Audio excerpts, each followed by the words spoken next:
Hello friends. About 70% of the friends who watch my videos are not subscribed, and I would be very happy if you did. Also, don't forget to press the like button and leave your comments. Your interaction makes the content reach everyone and contributes to the growth of the channel. Thank you all. From which country or city do you follow the channel? Breakdown. If I'd known how this would end, I'd never have gone in there. That's what I keep telling myself now, replaying it over and over like a scratched record stuck on the worst note. My name's Tom Carriage, 36, a truck driver with creaky knees, a pack-a-day habit, and a life that's mostly just miles and headlights. I haul whatever pays. Frozen pizzas, discount mattresses, crates of knockoff sneakers. It's not the dream, but it keeps the lights on. Or it did, until tonight when my rig decided to up and die on me in the ass end of nowhere. It was past midnight, the kind of dark that eats your headlights and spits them back dimmer. I was cutting through Nebraska, cornfields left, cornfields right, a whole lot of nothing in between, when the engine started hacking like it had smoked one too many itself. Then bam, silence. Dead. I coasted to the shoulder, gravel crunching under the tires, and popped the hood. Smoke spiraled up into the cold, curling like wisps of some restless spirit in the beam of my flashlight. I'm no gearhead. Hell, I can barely change a tire without swearing a blue streak. But even I knew this wasn't a quick fix. Something big had blown and I was screwed. Phone? Useless. No bars, battery at 12% because of course I'd forgotten to charge it at the last stop. Great, I muttered, kicking the tire. Just fucking great. The wind answered, sharp and hollow, whistling through the fields. I grabbed my jacket, a beat-up Carhartt that smelled like diesel and old sweat, locked the cab and started walking. Flashlight in one hand, the other stuffed in my pocket. I trudged along the cracked asphalt, boots scuffing with every step. The cold bit my face, my breath puffing out in little clouds that vanished fast. About a mile down, I saw it. A sign swinging lazy in the breeze, creaking on rusted hinges. Sunny Slope Motel vacancy. The neon flickered, half dead, casting a weak orange glow over a gravel lot that hadn't seen a car in decades. The building itself was a low, sagging thing. Peeling paint, windows like cloudy eyes, a vibe that screamed, last stop before hell. Didn't look like much, but it beat freezing my nuts off out here waiting for dawn. I crunched across the lot, gravel loud underfoot, and pushed the office door. It swung open with a groan, no lock, no resistance, like it had been waiting. Inside was a time capsule of dust and abandonment. A counter coated in grime, a bell that didn't ring when I smacked it, a guest book with pages curling at the edges. No clerk, no sound, just stale air and the faint hum of that neon outside. On the wall, a row of keys dangled from hooks. Room 7's key caught my eye, brass, scratched, hanging alone like it had been picked just for me. I snatched it, figuring possession's 9/10 of the law, right? Room 7 was a 5-step walk down a sagging porch. The door stuck when I turned the key, but a good shove got it open. Inside hit me with a wave of mildew and sour dampness. Old mattresses, maybe, or years of spilled secrets. One bed with a sagging frame, a chair with a wobbly leg, a TV that looked like it had been new when Carter was president. I dropped my bag by the door, rubbed my hands to warm them up, and flopped onto the bed. Springs creaked loud enough to wake the dead. Home sweet home, I grunted, staring at the stained ceiling. I figured I'd crash here, sort the truck at first light. Simple enough plan, or so I thought. I flopped onto the bed, springs groaning under me like they resented my arrival. The mattress was thin as a promise from a used car salesman, lumpy with God knows what stuffed inside. I shifted, trying to find a spot that didn't jab my spine, but gave up fast. Staring up, I traced the ceiling. Yellow stains bleeding into brown, cracks spidering out like veins on a drunk's face. Exhaustion pulled at me hard. I'd been up since 4 a.m., hauling across state lines with nothing but gas station coffee and static AM radio preachers to keep me sane. But sleep wasn't coming. Not here, not now. This place was too still. Unnatural stillness. The kind that sits heavy on your chest, till you're counting your own breaths. Out on the road, there's always noise. Engine rumble, wind howling, tires humming against asphalt. Here, it was just me and this dump, and it was already worming its way under my skin. I rolled off the bed, boots thumping the floor, and lit a Camel to steady myself. Smoke curled upward, mixing with the stale air, and I paced a little, trying to shake the unease clawing at my gut. That's when I heard it, a hum. Low, steady, nagging, seeping from the corner. I froze mid-drag, squinting through the gloom. The TV, that ancient relic, was on, screen flickering with static like a storm trapped in a bottle. I hadn't touched it, didn't even see a cord snaking out the back. No remote, no power strip, nothing. But there it was, alive, buzzing like a nest of pissed-off hornets. What the shit? I muttered, stepping closer. The cigarette dangled from my lip as I jabbed the power button. Nothing. Jabbed it again, harder this time. Still buzzing, still snow. I grabbed the knob. Yeah, it was that old, and yanked it clean off with a sharp snap. The screen didn't blink, just kept glowing, static dancing wild. My pulse kicked up, thumping loud in my ears. "Okay, Tom, relax," I said aloud, voice sounding thinner than I liked. "Old wiring, bad circuits. No big deal." But it didn't feel like no big deal, it felt like the room was sizing me up. Then the static shifted. Not random anymore, shapes bloomed, faint at first, then sharper. A shadow stretched across the screen, tall and thin, too crisp to be noise. It moved slow, deliberate, like it was waking up after a long sleep. My stomach twisted into a tight knot. I leaned in, close enough to feel the faint heat off the glass, breath fogging it up. The shadow turned smooth, unnatural, and for half a heartbeat, I swear I saw eyes. Black, hollow, boring straight into me. I jolted back, cigarette dropping to the floor with a hiss. Nope. Fuck this nonsense. I stomped it out, grabbed my jacket, and made for the door. Truck or no truck, I'd sleep in the ditch before staying here with that crap. But when I glanced back, because of course I had to, the screen was dead. Black, silent, like it had never pulled that stunt at all. I stood there, chest heaving, one hand on the doorknob, the other clenched tight.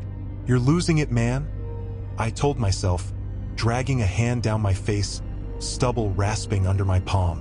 Too many late nights, too much caffeine screwing with you. But my hands wouldn't stop trembling. I sank into the chair, wobbly leg be damned, and stared at that TV, waiting for it to flare again. Didn't. The room stayed hushed, but it wasn't empty hushed anymore. It was the kind that watches, waits, holds its breath. I lit another smoke, took a long drag, and tried to convince myself I was imagining it all. Tried being the key word, because deep down, I knew this wasn't tired eyes or bad wiring. This place, it wasn't right, and I was stuck in it. Sleep was a lost cause now. That TV trick had my nerves shot, and the room felt tighter, walls leaning in just enough to mess with my head. I chain-smoked my way through half my last pack of Camels. Down to 5 now, fantastic. Watching smoke twist up through the dim light. Every creak of the floorboards, every gust rattling the window, jolted me like a rookie on his first haul. I kept muttering to myself, "It's just a shitty motel, Tom. Old crap breaks weird. Chill." But the words didn't land. The air felt charged, alive, mocking me. Then I heard it, a whisper, soft, barely there, like someone murmuring secrets against the back of my neck. Couldn't catch the words, just a low thread weaving through the stillness, rising and falling like a distant tide. I crushed my cigarette into the ashtray, a chipped mug that had seen better days, and stood slow, ears straining. "Who's there?" I called, voice rougher than I meant, bouncing off the walls.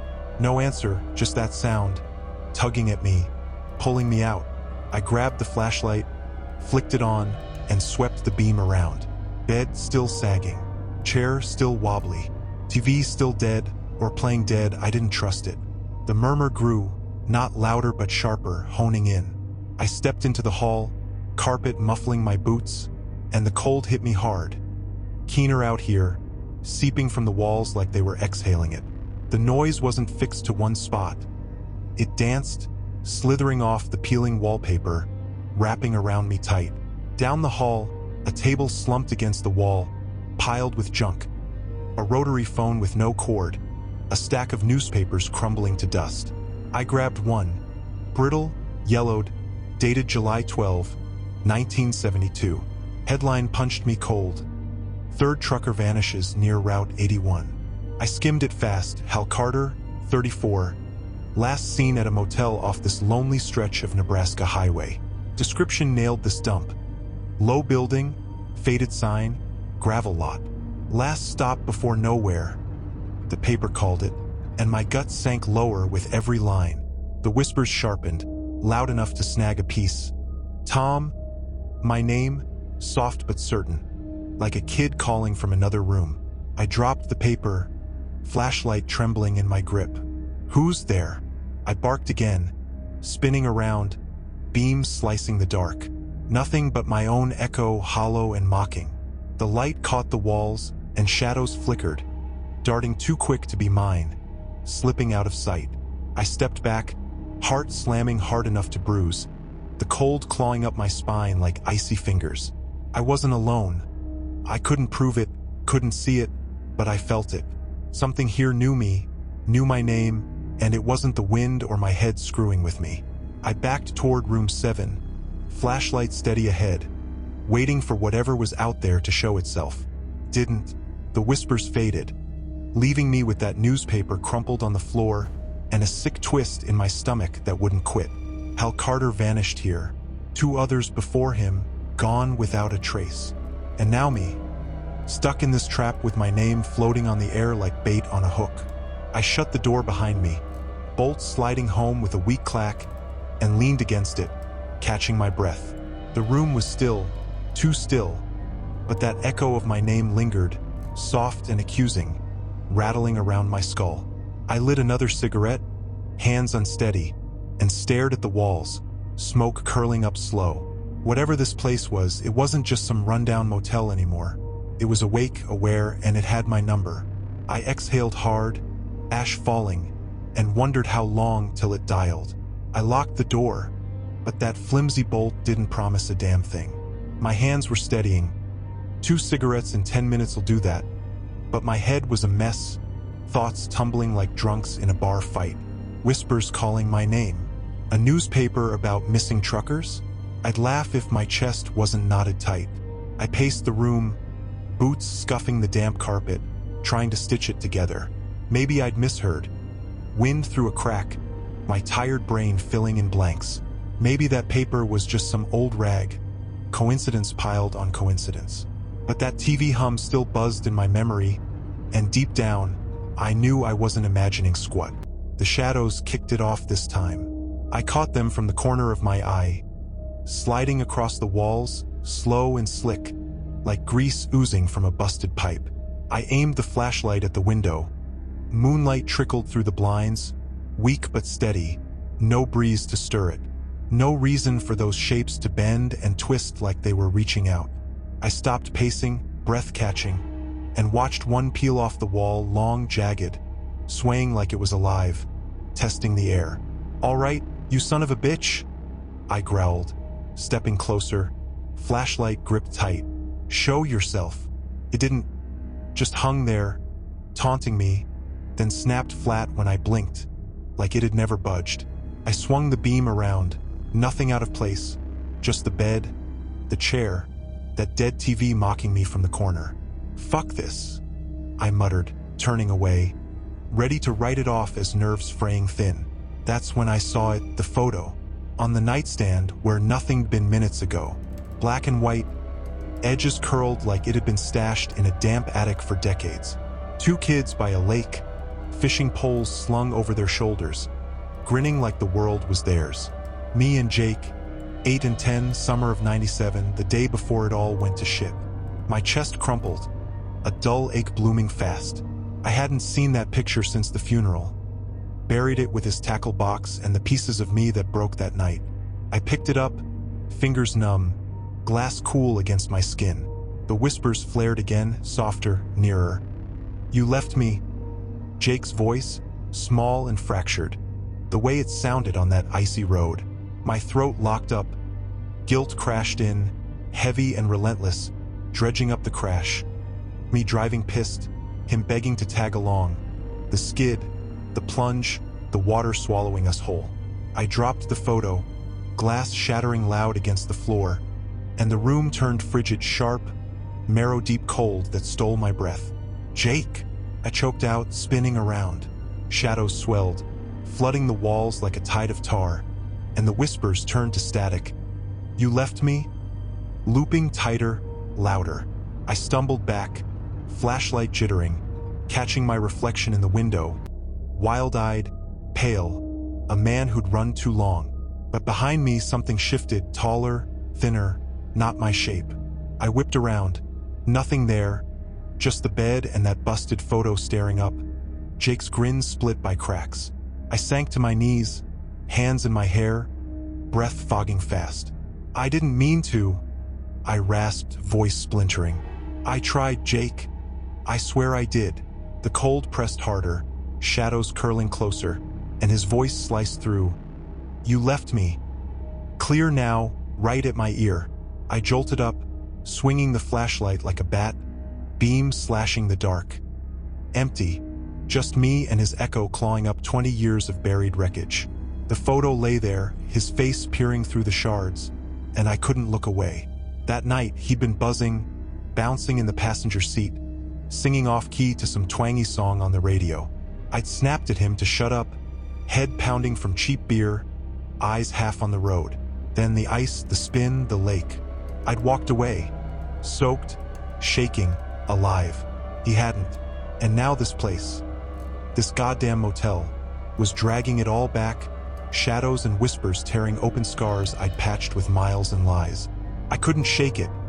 Jake's voice, looping in my skull like a busted cassette. The room was a deep freeze now, air thick with the sour reek of lake mud and decay. I grabbed the photo off the floor, glass biting my palm, blood smearing his grin in the snapshot.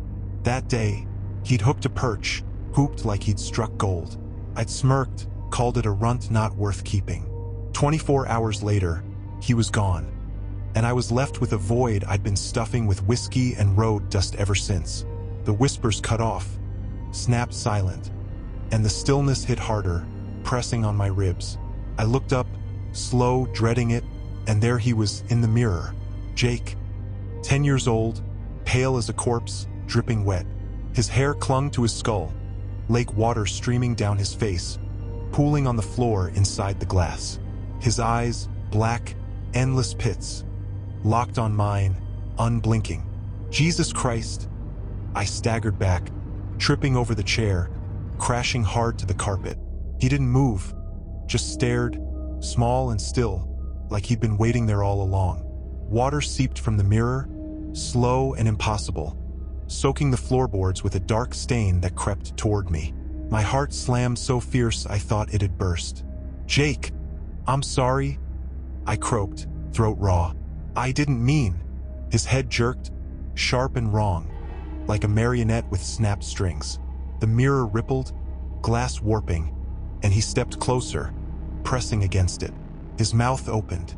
No sound came, but I felt it in my guts. "You left me." My legs buckled again, dumping me back down, hands clawing at the carpet. Blood from the glass swirled into the water pooling at my knees, cold, unnatural, pulling at me. "Stop!" I yelled, scrambling up, flashlight thudding to the floor. He didn't. The room tilted, cold sinking deeper, and I grabbed the chair, swinging it wild at the mirror. Smashed, shards exploding, raining down, but Jake didn't flinch. He stepped through, slow and real, trailing that black tide with him. My breath hitched, fogging fast, as he stood there, small, soaked, staring. "I tried," I gasped, backing into the wall, boots slipping in the wet. "The belt, it wouldn't. I couldn't." His eyes flickered.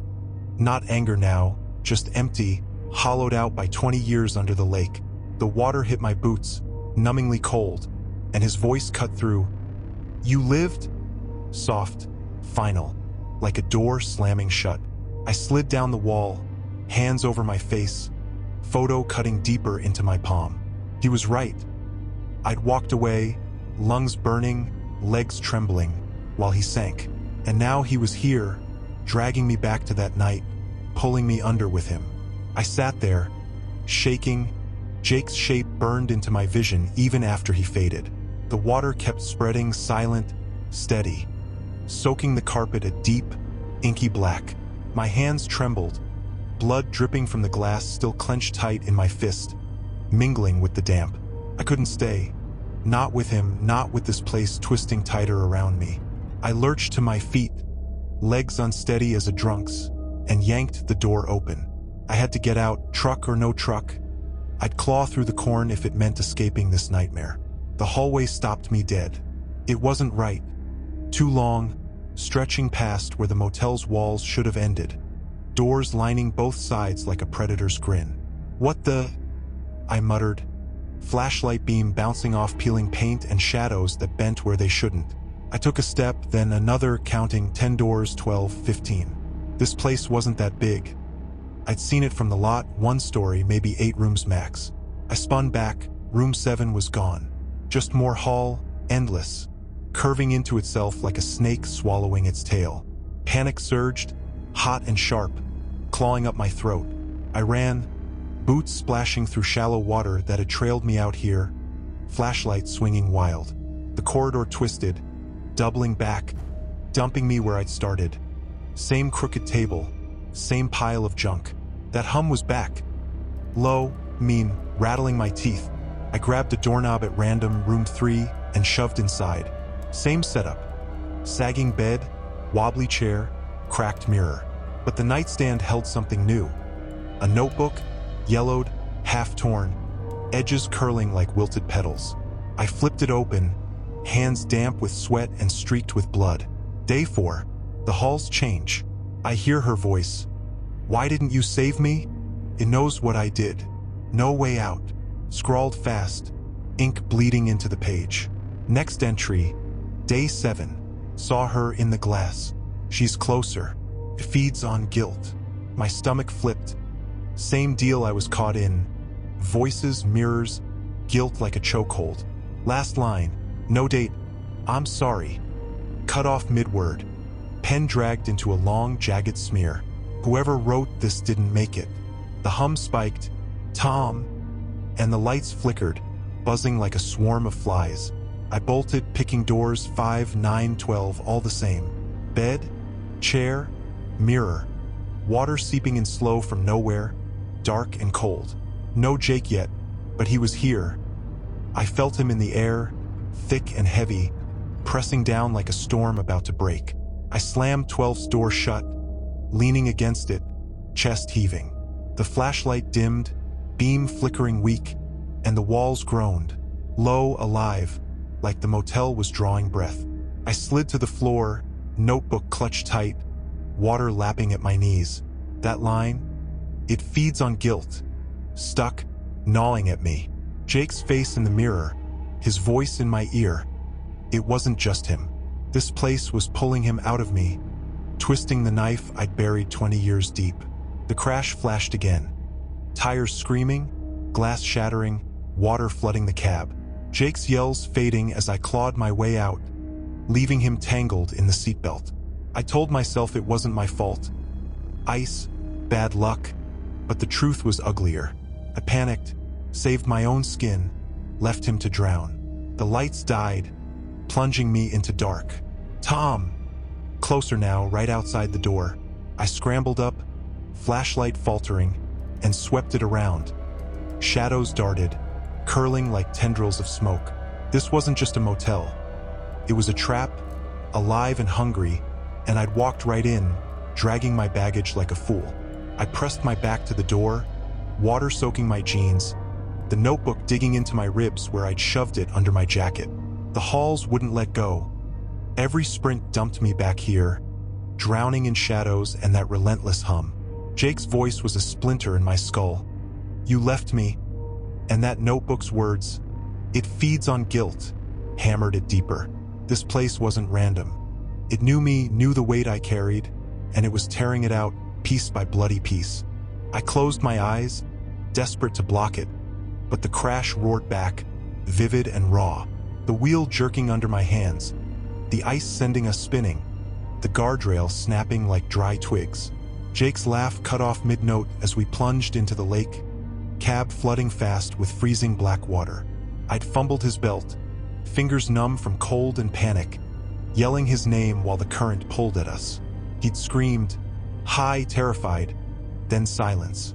I kicked the windshield out, dragged myself onto the bank, coughing, alive. He hadn't moved, just sank, eyes wide, staring through the murk. The memory slammed me, bending me double. You could have saved me. Jake's voice now, soft but piercing, cutting through the hum. Shut up, I shouted, smashing my fist into the door. Pain flared up my arm, knuckles splitting, but it didn't stop the real me stumbling home, soaked, telling Mom he was gone. Her wail, Dad's silence, my lies. I tried, I'd said. Bullshit. I'd bolted, left him there, and spent 20 years outrunning it. The lights flickered back, dim, sickly yellow, and the water climbed higher, lapping at my thighs, cold as the grave. Tom! Right behind me now, close enough to chill my neck. I spun, flashlights slashing the dark. No one, just shadows pooling thick, crawling up the walls like vines. My chest heaved, guilt choking me tighter than the damp air. I'm sorry, I rasped, voice splintering. I fucked up, Jake. I know it. No answer, just that hum drilling into my bones. I sank against the wall, boots slipping in the wet, and pulled the notebook out. The ink was smudged now, waterlogged, but those words stuck. It feeds. Maybe that's why Jake was here. Not him, not really, but this place, chewing on my regrets, spitting him out to watch me unravel. I laughed, bitter, half-crazed, because it was winning. Every whisper, every shadow was me, coming apart at the seams. The mirror across the room flickered, not shattered like sevens, not yet, and I saw myself, haggard, drenched, eyes hollowed out. But behind me something shifted, small, pale, dripping wet. I didn't turn. Couldn't. Just stared at the glass, waiting for him to step closer, knowing he'd come. I was done running. The halls kept spinning me back, flood rising steady. Knee-high now, black and frigid, tugging at my legs like a current. Jake's voice was everywhere. You left me. A broken chant I couldn't silence. I waded back to room 7, or what I thought was 7, doors blurring into one endless trap, and kicked it open, half expecting him to be waiting, arms outstretched like some drowned specter ready to pull me under. Nothing but the bed, sagging worse than ever, the busted mirror glinting in the flashlight's unsteady beam, that damn photo on the floor, glass glistening wet. I snatched it up, blood from my hand streaking the frame, and stared at us. 2 kids, fishing poles and dumb grins, no clue what was coming. I tried, little man. I whispered, voice raw, throat tight. I swear I did. The lie tasted bitter. I panicked, flailed, saved myself while he drowned. The mirror flared, bright, sudden, and there he was again, sharper than before. Jake, pale as bone, dripping like water, eyes too wide, mouth stretched wrong. He pressed against the glass, hands smearing trails, and the room shook, walls groaning, floor trembling like it'd crack open. Liar! His voice wasn't soft now. It roared, rattling my skull, shredding every excuse I'd clung to. I dropped the photo, grabbed the chair, and swung it hard, mirror shattered, glass raining down, but he didn't stop. He stepped through, slow and real, trailing that dark flood with him. The tide surged, thigh-high now, knocking me off balance. I stumbled back, boots slipping, heart pounding wild. I'm sorry, I yelled, voice breaking over the hum. He kept coming, small, soaked, silent except that word. Liar, carving deeper each time. I lunged for the door, locked, knob icy, unyielding. Windows wouldn't give, glass fogging under my fists as I hammered them useless. The flood climbed, chest high, numbingly cold. No way out, just me and him and the motel tightening its grip. The hum spiked, walls pulsing like a heartbeat, alive with me trapped inside. I spun back. Nothing but the rising tide and Jake, closer now, his shadow stretching long across the wet. "Jake, please," I begged, chest heaving, water lapping at my ribs. I didn't mean it. I didn't want it to end like that. He didn't answer, just stared, eyes black as the lake bottom, pulling me under with them. The flood hit my chest, cold seeping into my bones, dragging me down slow. Jake stood there, 10 years old forever, pale and dripping, face twisting with something worse than anger. Hurt, betrayal, a kid who trusted his big brother and got left behind. I couldn't run anymore. Door locked, windows sealed, halls looping endless. The motel had me pinned, and he was its blade. "I didn't lie," I said, teeth chattering, voice bouncing off the groaning walls. "I tried to get you out, Jake." He stepped closer, ripples spreading around him, air thick with lake rot and regret. "You lived?" he hissed, voice splitting the dark, sharp as a shard of glass. "I didn't." Truth landed heavy. 20 years of running, and here it was, staring me down with my kid brother's hollow eyes. He was right. I'd walked away, lungs burning, legs shaking, while he sank into the black. I sank too, knees giving out, tide swallowing my waist, heavy as every mile I'd driven to forget. "Then take me?" I rasped, head throbbing, vision blurring at the edges. "End it. I deserve it, man." His hand shot out, icy, small, impossibly strong, clamping my throat. Air vanished. My lungs screamed for breath, the world fading to dark spots. I didn't fight, just let it come, justice or whatever this was. Then nothing. His grip slackened, fingers slipping away, eyes flickering. Not hate now, just sad, lost, a kid who drowned alone.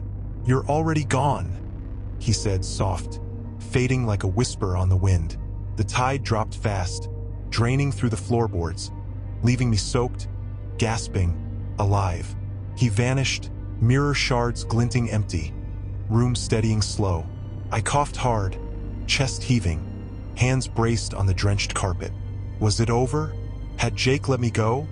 Or was this the motel's next game, dangling hope just to snatch it back? I didn't know, couldn't tell, and part of me didn't want to. I sat there, dripping, shivering, sucking air like it was my first taste in years. The room settled, bed sagging, chair wobbly, busted mirror glinting in the gray light filtering through the blinds. No tide, no Jake. Just me, soaked to the core, blood crusting my hand from that damn photo. I stumbled to my feet, legs shaky, and grabbed my jacket. Still damp, reeking of diesel and dread. The door opened this time, bolt sliding free with a weak clack, and I staggered out. Dawn broke slow, smearing the sky with streaks of gray and pink over the gravel lot. My truck sat there, dark and silent, like it had never quit on me. I climbed in, boots squelching, and turned the key, engine growled to life. First try, no hesitation, no smoke. "You bastard," I muttered, half laughing, hands trembling on the wheel. I lit my last Camel, fingers fumbling the match, and peeled out, gravel spitting under the tires, motel shrinking in the dust behind me. The road stretched empty, cornfields blurring past, wind whistling through the cracked window. Smoke curled out, sharp in my lungs, and I kept my eyes ahead, breath steadying slow. Jake let me go. I told myself that, clung to it tight. Maybe he'd seen it, what I'd carried all these years, drowning in my own way, no lake required. I laughed again, hoarse, jagged, a little unhinged, and flicked ash onto the floorboard. The cab smelled like wet leather and stale coffee, familiar, grounding. I cranked the heat, warmth seeping into my bones, and tried to believe it was done. Miles ticked by, 5, 10, 20, highway humming under me, sky lightening to a dull blue. I glanced at the rearview mirror, old habit, checking my 6. My gut froze. There, faint, flickering, the sunny slope sign, glowing orange in the distance. Too close, way too close for how far I'd driven. My foot slammed the gas, truck lurching, pulse hammering in my throat. Cornfields streaked past faster, engine roaring, cigarette burning down to my fingers. I checked again, nothing. Just road, flat and endless, sign gone like it had never been there. I exhaled slow, ash dropping, smoke stinging my eyes. "Get a grip, Tom," I muttered, voice rough, hands flexing on the wheel. Was it real? Was he real? Hell if I knew. Maybe tired eyes, maybe too many late nights playing tricks, or maybe this place didn't let go, not fully. I flicked the butt out the window, watched it spark and die on the asphalt, and kept driving. The road unrolled ahead, straight as a vow, but that weight stayed. Jake's eyes, his voice, the chill that wouldn't leave my bones. I passed a mile marker, Route 81, 30 miles to Lincoln. Normal shit. Gas stations, diners, life ticking on. But my hands wouldn't settle, gripping the wheel too hard, and my mind kept drifting back. Those halls, that flood, him stepping through the glass. Had he forgiven me? Punished me? Or was he still out there, waiting, woven into the stretch of nowhere? I didn't have answers. Didn't want them, not really. Just kept my foot down, chasing the horizon, telling myself I'd outrun it someday. One last glance in the mirror. Clear, empty, just sky and road. I breathed out, slow and shaky, and turned the radio on. Static at first, then a twangy guitar, some old country tune Jake would have sung along to. I smirked, bitter, and let it play, volume low, a ghost of sound keeping me company. Maybe that's all he was now, a ghost mine to haul. Or maybe this wasn't the end, just a breather, and somewhere down the line, that sign flicker again, calling me back.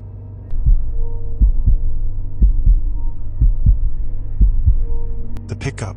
If I'd known how this would end, I'd never have gone down that road. My name's Danny Wright, 35, a truck driver who's chewed more asphalt than most folks have seen daylight. I haul freight across state lines, live on burnt coffee and regrets that cling like damp soot. 3 weeks back? Or was it 4? I was rolling through Nebraska's backroads, the kind of nowhere where stars crowd the sky and the dark feels like it's breathing on you. The radio hissed static, a jagged buzz that kept me from drifting off. Then I saw him, a guy on the shoulder, thumb out, no car, no bag, just a figure in a worn jacket. He stood too still, unbothered by the wind slicing over the plains. I don't pick up hitchhikers, too many freaks with wild eyes and worse tales, but something about him snagged me.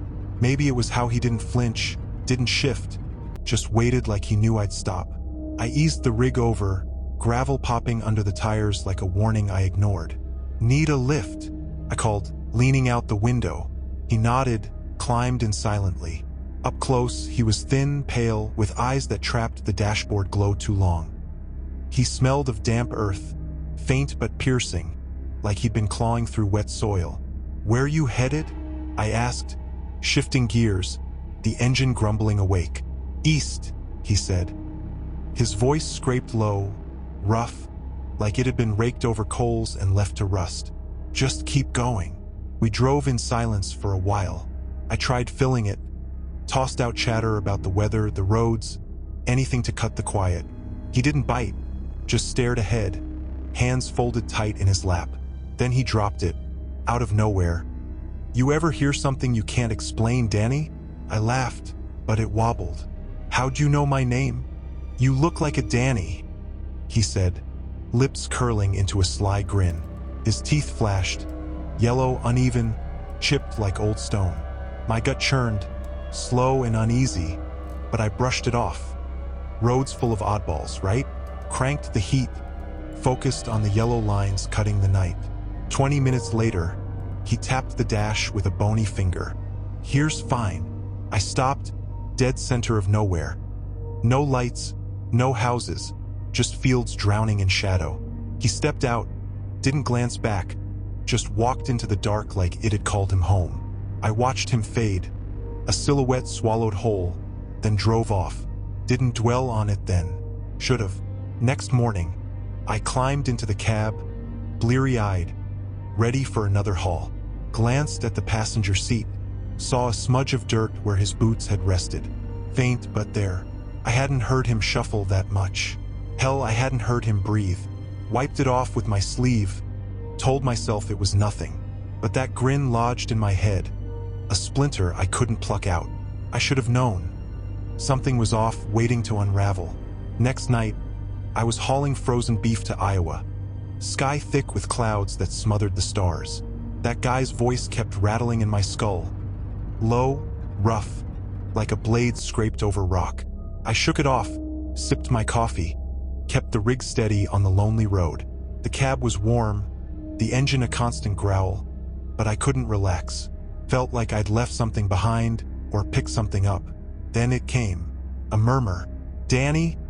Soft, like someone whispering through a wall, but it sliced through the truck's hum like a snapped wire. I nearly veered off the road, heart slamming hard. Checked the mirrors, nothing. Just me, the cab, the endless dark sprawling out. Fuck this, I muttered, twisting the radio knob. Static roared, loud and harsh, then died. Silence flooded in, but it wasn't clean. It coiled around me, thick and icy. 2 minutes into that drive, I'd stopped at a gas station, routine stuff, right? Pulled in under buzzing fluorescent lights, filled the tank, grabbed a donut that tasted like cardboard, chatted with the clerk, a guy with a lazy eye and a smoker's hack, about the storm creeping in from the west. Gonna be a bitch, he'd rasped, and I'd nodded, forcing a grin. Climbed back in the rig, ready to roll. But the passenger window was ajar, an inch, maybe two. I hadn't touched it. The wind wasn't strong enough to budge it either. I stared at that gap, pulse pounding in my ears, told myself it was a fluke, a tired eye trick. Now, hearing my name murmured in the dark, that excuse fell apart fast. Danny? Closer this time, right behind my shoulder, like someone leaning in with a secret. I hit the brakes, tires screeching, and spun around. Empty.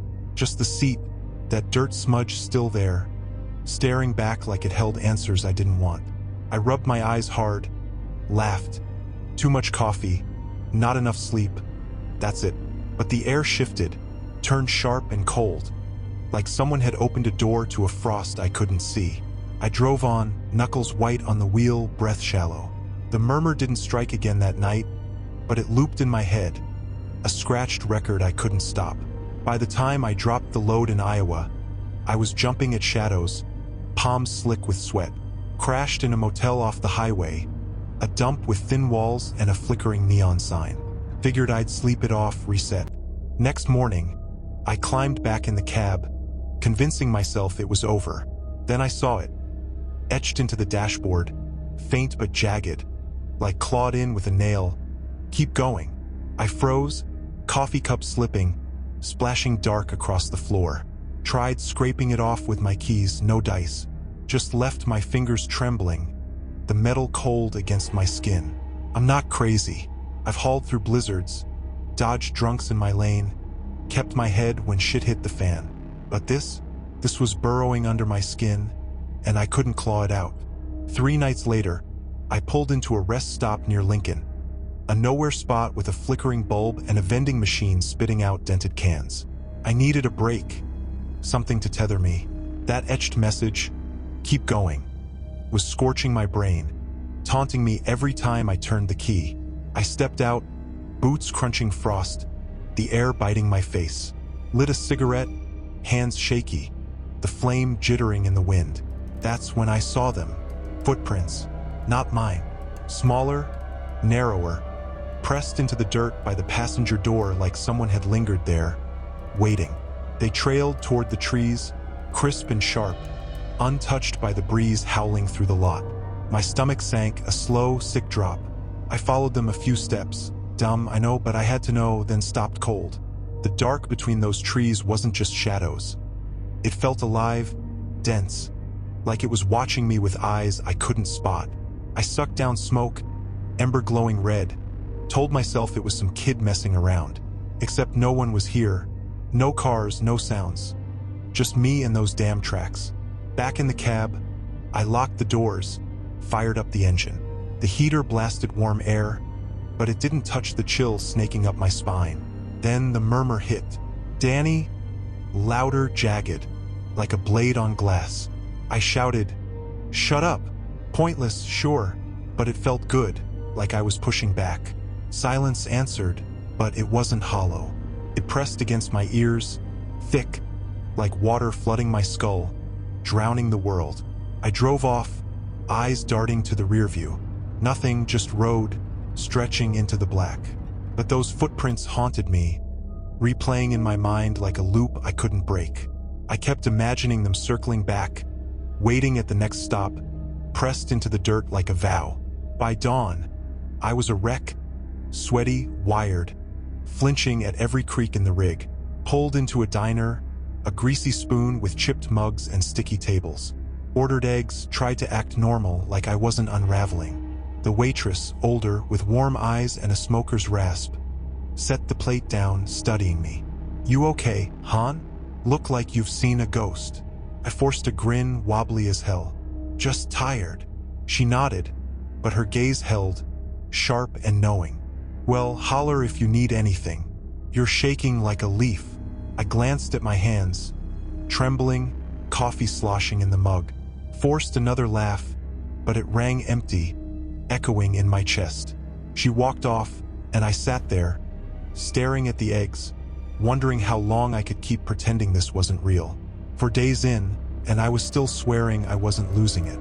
That murmur, those footprints, they were gnawing at me, chewing through my grip on things. I'd scrubbed the dirt smudge off the passenger seat with a rag and some spit, but it didn't help. The cab felt stained, wrong, like someone had left an imprint I couldn't erase. I was hauling steel to Kansas that night, the road flat and endless, the kind of stretch that shrinks you under a sky that doesn't give a damn.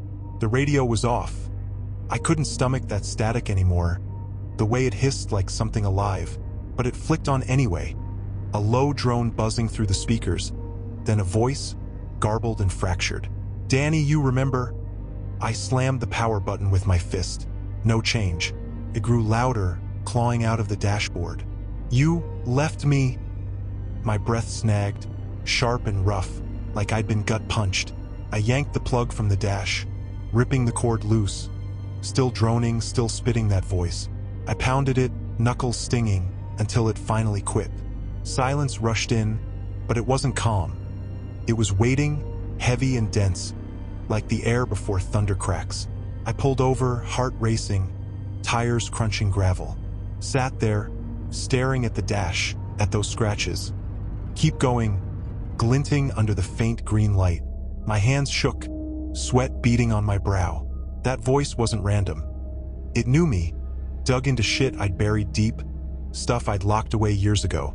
10 years back, I'd walked away from someone. Rick, a buddy from the road, we'd been drinking. Too much, too fast. His pickup flipped, pinned him under mangled steel. He was bleeding, leg trapped, begging me to stay, his voice breaking. I panicked, climbed into my rig, drove off. Told myself he'd be fine, someone else would find him. Next day, cops pulled him out dead. I buried it, sealed it shut, kept rolling. Guilt's a quiet bastard until it roars. Was this him? No, couldn't be. That hitchhiker was real, flesh and bone, not some echo in my head. I started driving again, jaw clenched, the road blurring past. The radio stayed dead, but the air hummed, like static trapped in the cab's walls, buzzing against my skin. I hadn't told anyone. Not my boss, not the guys at the stops. What would I say? Hey, my rig's haunted by some creep I picked up. They'd laugh, or worse, yank me off the road, and I need this gig. Bills don't vanish. But that voice, that weight, it was closing in, and I didn't know how to shake it. By the drop-off, the sun was creeping up, smearing the sky a dull gray. I unloaded the steel, hands unsteady, the clang of metal ringing in my ears. Kept glancing over my shoulder, expecting him to be there, grinning. He wasn't. Just me, the rig, and a quiet that felt like a trap. 5 nights in, and I was fraying at the seams. Sleep was a ghost. Every time I shut my eyes, that murmur slithered in, or those footprints flashed behind my lids. I was hauling lumber to Missouri, pushing through fog so thick it ate the road hole. Kept the windows up, heat blasting, trying to burn out the chill that clung like wet rot. Then I saw it. A shape in the passenger seat. Not there, then there. Him. That hitchhiker, jacket and all, sitting still, staring ahead. I swerved, cursed loud enough to rattle the cab, blinked hard. Gone. Just the seat, empty, taunting me with its stillness. My hands shook on the wheel, sweat dripping down my neck, soaking my shirt. "You're not real," I said, voice cracking, like saying it would make it so. But he'd been there, I felt it. The air turned heavy, like someone had drained the life from it, left it cold and stale. I checked the seat. Dirt smudge was gone, scrubbed clean days ago, but something else caught my eye. A strand of hair, dark and wiry, stuck to the headrest. Not mine. Mine's short, light brown. This was real, something I could touch. I plucked it between my fingers, held it to the dim cab light. Too real. "Danny?" The murmur came again, soft, from the seat itself, like it was woven into the leather. I slammed the brakes, spun around, nothing. Just that hair in my hand, proof this wasn't some caffeine-fueled dream. I tossed it out the window, floored the gas, the rig lurching back into the fog. Headlights barely pierced it, casting frail beams that flickered like they were scared too. I kept glancing at the seat, half expecting him to reappear, grinning like he owned me. By the time I hit a truck stop, I was a wreck, shirt damp, eyes wild. Stumbled into the bathroom, splashed cold water on my face, the sink gurgling like it mocked me. Looked in the mirror, bags under my eyes, stubble thick, a guy coming undone. But I wasn't alone. A shadow darted behind me, quick and gone when I turned. I laughed, bitter, the sound bouncing off the tiles. "Keep going, huh? Fine, you bastard. Let's see who blinks first." I dried my hands, walked back to the rig, fog curling around me like tendrils. Climbed in, started the engine. The cab was quiet, but it wasn't safe. Just a pause, a breath before the next blow. I gripped the wheel, stared into the haze, and drove. 6 nights, and I was running on fumes. Coffee, smokes, and a stubborn streak keeping me upright. Pulled into a truck stop just past midnight. Neon buzzing over a diner and a row of rigs parked like slumbering beasts. I needed food, air, anything to feel human. That hitchhiker, or whatever he was, hadn't shown since the fog, but I felt him, a pressure on my chest, a shadow I couldn't outrun. Inside, I slid into a booth, vinyl creaking under me. Ordered a burger from a waitress named Barb, wiry, with a smoker's rasp and keen eyes. She slid the plate over, grease shining on the bun. "Rough night?" she asked, sizing me up like I was a stray she might pity or shoo. "Rough week," I said, forcing a grin that didn't reach my eyes. She snorted, left me to it. I was halfway through, ketchup dripping on my fingers, when a guy at the counter, big, bearded, another driver, turned his head. "Your rig the blue one out front?" he asked, voice low, like he didn't want the room listening. "Yeah." "Why?" I set the burger down, pulse ticking up. He frowned, scratching his beard. "Thought I saw someone in it." Skinny guy, old jacket, poking around the cab. Looked off. My stomach sank, burger turning to stone in my gut. I shoved the plate aside, stood fast enough to jostle the table. "When?" "Just now," he said, nodding toward the lot. "Went out for a smoke. Saw him through the windshield." I bolted outside, boots slapping pavement, breath fogging in the chill. My truck sat under the floodlights, alone, blue paint gleaming like wet ink. No one around. I checked the cab locked, empty, as I'd left it. But the passenger window was ajar again, wider this time, a good 3 inches. I swore under my breath, climbed in, scanned every corner. Nothing. No hair, no dirt, just that etched message. "Keep going," glaring back like a challenge. Back inside, I cornered Barb by the coffee pot. "You see a skinny guy out there? Old jacket, kinda pale?" She shook her head, pouring a refill for some guy in a corner booth. "Place is dead tonight, hon. Just you and Grizzly over there." She jerked her thumb at the bearded guy. He shrugged, went back to his coffee, stirring it slow like he hadn't just flipped my world. I sat back down, hands clenched, burger cold and forgotten. Had he seen something? Or was this bleeding out of my head into everyone else's? Danny? The murmur hit, faint, from the empty booth behind me. I spun, nothing, just cracked vinyl and a sticky table. Barb raised an eyebrow from across the room. You good? Yeah. I lied, voice taut. Just tired. She didn't buy it. Her eyes narrowed, catching the lie, but she let it go, wiping the counter with a rag. I finished the food, mechanical, tasting nothing. Paid up, headed out. The lot was quiet, rigs looming in the dark, but the air felt off. Too still, too heavy, like it was holding its breath. I climbed into the cab, locked the doors, sat there a minute, listened. Nothing but the neon's hum and my own pulse, thudding loud in my ears. I started the engine, pulled out slow, kept one eye on the passenger seat, waiting for him to show. He didn't. Not yet. 7 nights, and I was cracking like old pavement. That truck stop left me shaken. Someone else seeing him meant this wasn't just my nightmare anymore. I was hauling steel to Illinois, the road stretching endless under a moonless sky, black as pitch. Kept the radio off, windows sealed tight, eyes fixed on the yellow lines. Every mile felt like a countdown. Then the rearview mirror twitched. Not much, just a slight shift, but I hadn't touched it.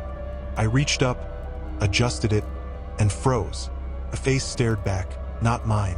His, pale, lips curled in a sly grin, eyes glinting like wet glass. I yelled, swerved hard, the rig lurching across the lane. Checked again. Just me, wide-eyed, sweating, my own panicked reflection. But I'd seen him, clear as day, wearing my skin. Danny? The murmur came from the mirror, low and cutting, like it was trapped in the glass.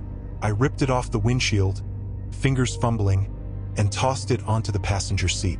The cab buzzed, alive with something I couldn't pin, electric, heavy, pressing on my skull.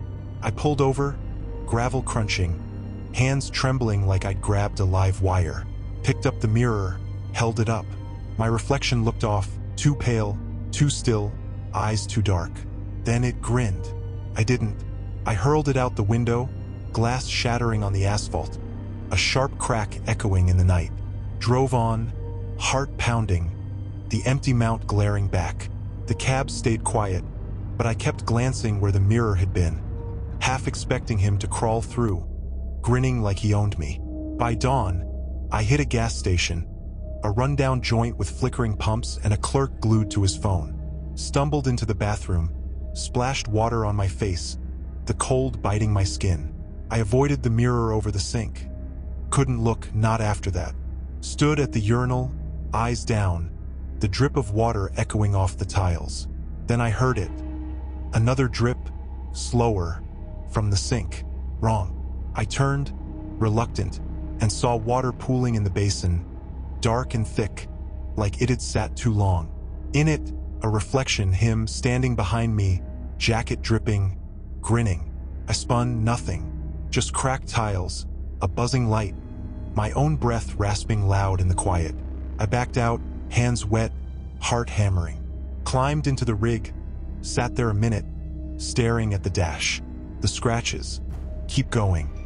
We're still there, faint but stubborn. I laughed, a dry, broken sound. You're not winning this, I muttered, starting the engine. But I wasn't sure who I was talking to, him or me. 8 nights and I was done messing around. Whatever this was, ghost, curse, my own damn mind, it wasn't stopping, and I wasn't waiting for it to trap me. I was hauling gravel to Ohio, pushing the rig hard through back roads, fog rolling in thick and gray, swallowing everything. I didn't care. Let it try to slow me. I wanted this finished. Danny? The murmur hit, loud, from the passenger side, cutting through the engine's roar.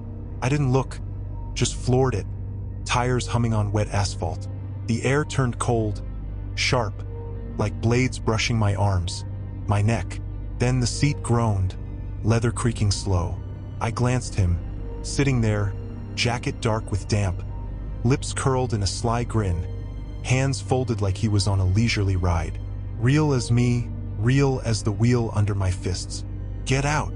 I yelled, swerving hard, the rig fishtailing.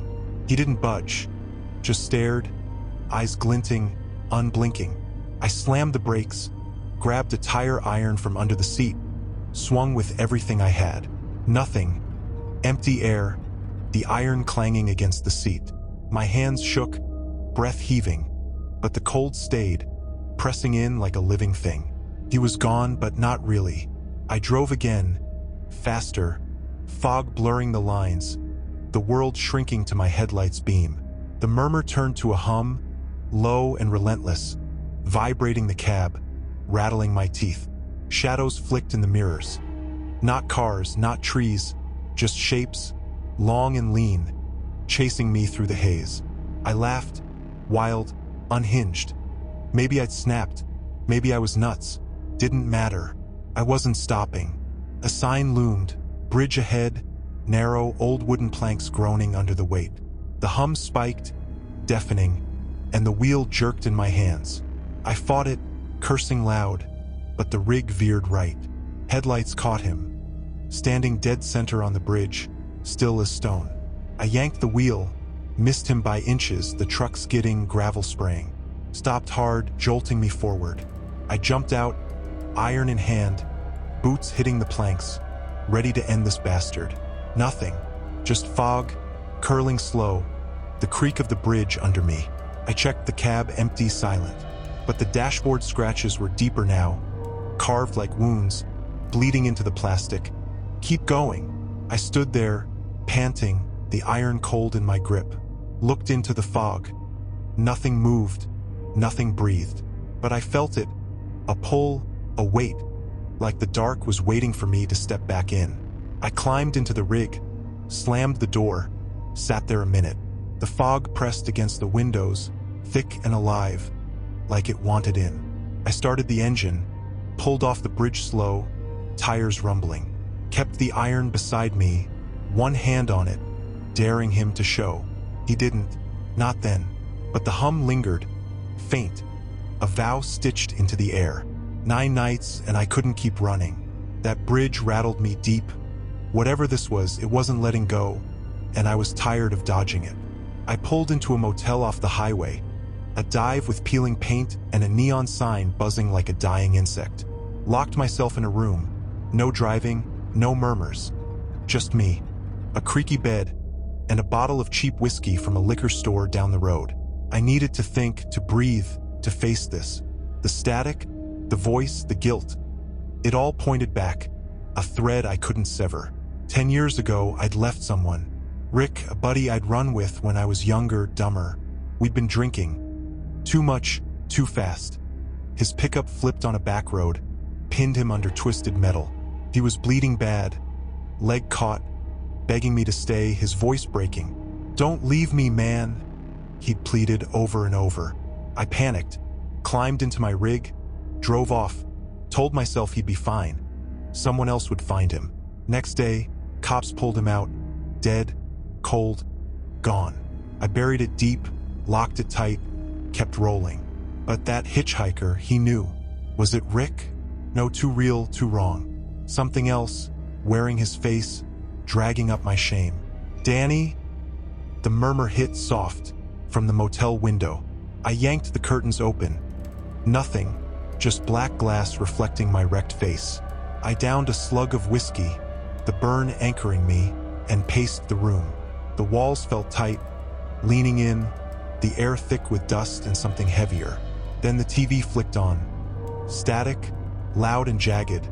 Then a voice. "You left me." My voice, not his, scratchy and raw. I ripped the plug from the wall, cord snapping. Didn't stop, the static hummed, accusing. I grabbed my keys, bolted to the truck, whiskey bottle clattering to the floor. Fired up the engine, peeled out, tires squealing on gravel. The murmur followed, loud, everywhere, filling the cab. "You can't leave," I screamed back. "I'm sorry." First time I'd said it aloud, the words ripping out like shards. The cab went quiet, sudden and complete, the hum dying mid-breath. I drove, tears blurring the road, chest heaving, waiting for him to show, to punish me. He didn't. I pulled over miles later, hands trembling, the rig idling on a silent stretch, wiped my face, stared at the dash. Keep going, still there, but fainter, like it was fading. I laughed, a shaky, broken sound, relief tangling with dread. Had I broken it? Confessed enough to shake him loose? The night pressed in, quiet, and I wasn't sure. 10 nights and it stopped. No murmurs, no shadows, just the steady hum of the rig beneath me. I hauled my last load to Indiana, rode empty under a pale dawn breaking slow. The cab felt normal, warm, still mine again. I'd confessed, screamed it into the dark, and maybe that snapped whatever held me. I laughed, shaky, relief washing over me like cool rain. Pulled into a diner, a quiet place with clean tables and the smell of frying bacon. Ordered coffee, black, no sugar, just something to grip. The waitress, young, with a quick smile, set the mug down, no questions, no stares. I sat there, sipping slow, watching the sun climb over the lot, painting my rig gold. The scratches on the dash were gone. Smooth plastic, like they'd never existed. I exhaled, long and deep, the knot in my chest easing. Done. It was done. Then I saw him, a trucker at the counter, big guy, quiet, stirring his coffee slow. He glanced over, nodded casually, but his eyes didn't shift away, locked on me, steady, knowing. I nodded back, unease creeping in, the coffee turning bitter on my tongue. Finished the mug, tossed bills on the table, headed out. My rig sat in the lot, sun glinting off the hood, a solid, real thing. Climbed in, ready to roll, to leave this behind. Danny, the murmur hit, soft, from the passenger seat. I froze, hand on the key, heart kicking hard. Looked over, nothing. Just sunlight spilling across the leather, silence wrapping the cab. I laughed, nerves just my head screwing with me. Started the engine, the rumble steadying me. Then the rear view twitched, a slight tilt. His face flickered, lips curled, pale. Then mine, staring back, wide-eyed. I blinked, just me. I drove off, heart settling, road stretching clean and open. Maybe I'd beaten it, confessed, faced it, sent it packing. Maybe I hadn't, and it was lurking, waiting. The sun climbed higher, the cab stayed quiet, and I kept going. Because what else do? You roll on, eyes ahead, and pray the shadows stay put. But a mile out, I glanced at the seat. A smudge of dirt, faint but fresh, where his boots would have been. I hadn't stopped anywhere muddy. I stared, breath-catching, then looked away, kept driving. Didn't say a word, didn't dare. Was it over or just beginning? I don't know, and maybe I never will.